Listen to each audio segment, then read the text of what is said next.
Serangan gabungan oleh pasukan Rusia di arah Konstantinovsky dilaporkan menghancurkan sejumlah besar kekuatan dan posisi pertahanan milik Angkatan Bersenjata Ukraina.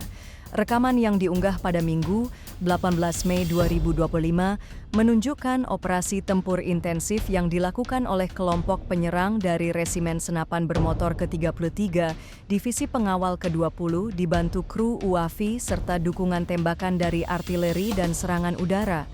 Dalam video yang direkam dari lokasi terlihat tingginya intensitas tembakan yang diarahkan ke posisi Ukraina di dalam perkebunan hutan.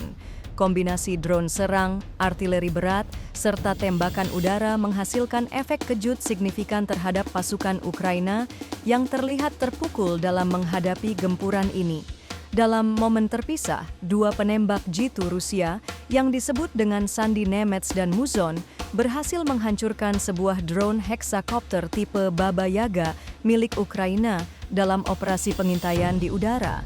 Pihak Rusia menyebut bahwa Ukraina terus mencoba menghentikan laju pasukan penyerang dengan mengerahkan cadangan tempur dari beberapa brigade, termasuk Brigade ke-157, Resimen ke-4, Skala, hingga Marinir ke-36.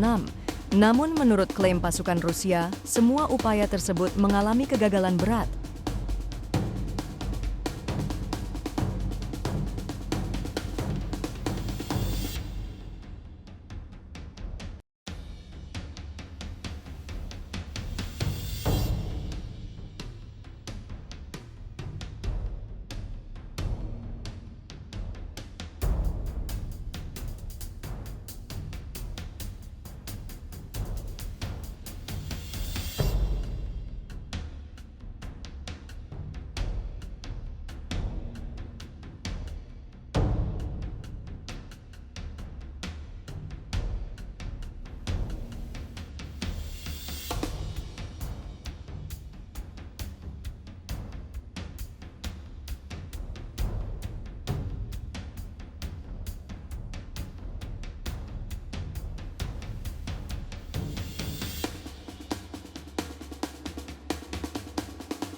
Download Tribun X sekarang, menghadirkan lokal menjadi Indonesia.